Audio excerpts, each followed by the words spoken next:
Praise the lord, hallelujah. प्रभु यीशु मसीह में मेरे सभी बहन भाइयों को जय मसीह की। आप सबका मैं स्वागत करती हूँ हमारे इस यूट्यूब चैनल यहोवा शालोम टीवी पर, जिस पर आप हर रोज परमेश्वर के पवित्र वचनों को सुनते हैं। और हमारा ये विश्वास है कि इन पवित्र वचनों को सुनना आपके जीवन में बड़ी आशीष को लेकर आता है। तो तैयार हो जाइए आज फिर से परमेश्वर के पवित्र वचन को सुनने के लिए। आज हम परमेश्वर के पवित्र वचन को मेरी भविष्यवाणियों की पुस्तक में से पढ़ेंगे। ये सामर्थी वचन परमेश्वर के दास प्रेरित अंको यूसुफ नरूला जी के द्वारा लिखे गए हैं।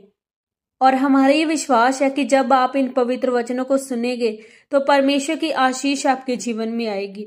तो पूरे विश्वास के साथ इन पवित्र वचनों को पूरा सुने। आज का सामर्थी वचन, दुष्ट आत्मा से छुटकारा कैसे पाएं। जैसा कि परमेश्वर के पवित्र वचन मरकुस 5 अध्याय उसके 1 और 2 वचन में लिखा है, वह झील के पार गिरसेनियों के देश में पहुंचे। जब वह नाव पर से उतरा तो तुरंत एक मनुष्य जिसमें अशुद्ध आत्मा थी कब्रों से निकलकर उसे मिला।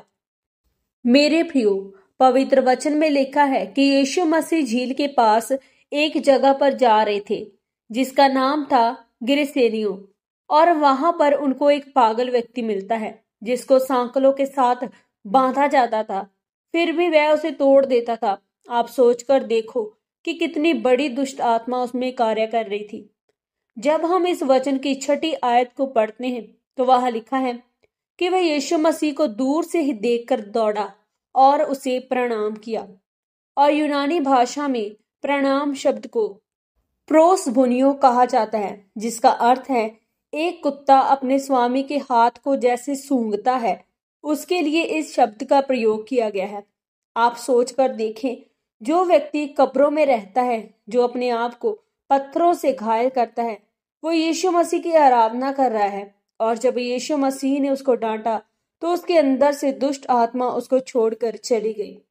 जब यीशु मसीह ने चेलों को भेजा और कहा, जाओ प्रचार करो कि स्वर्ग का राज्य निकट है, और लंगड़ों को चंगा करो और दुष्ट आत्मा से जकड़ों को आजाद करो, क्योंकि यही स्वर्ग का राज्य है।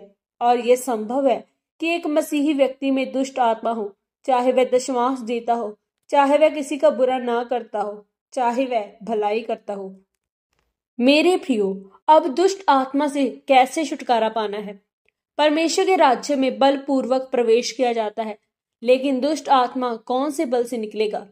क्या शारीरिक बल से, जिस तरह आज की सेवकाइयों में हो रहा है, जहां धक्का मारकर लोगों को गिराया जा रहा है? आपको आत्मिक बल में होना है, वह बल जो आप परमेश्वर के साथ घंटों प्रार्थना करने से ग्रहण करते हैं। मेरे प्रियो, छुटकारा सिर्फ दुष्ट आत्मा से नहीं होता।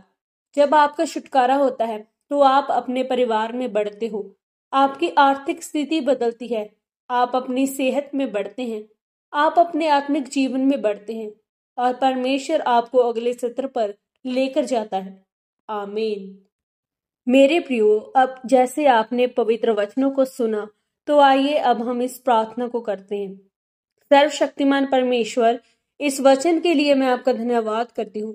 परमेश्वर पिता, मैं प्रार्थना करती हूँ कि आप मुझे ऐसी सामर्थ्य दीजिए कि मैं आपकी उपस्थिति में घंटों समय व्यतीत कर सकूं और दुष्ट आत्मा के अटैक से आजाद हो सकूं। प्रभु यीशु मसीह के सामर्थी नाम में हम मांगते हैं। आमीन, आमीन और आमीन। आज के इस पवित्र वचन के पढ़े और सुने जाने के द्वारा परमेश्वर आप सबको बहुतायत से आशीषित करे। सबको जय मसीह की।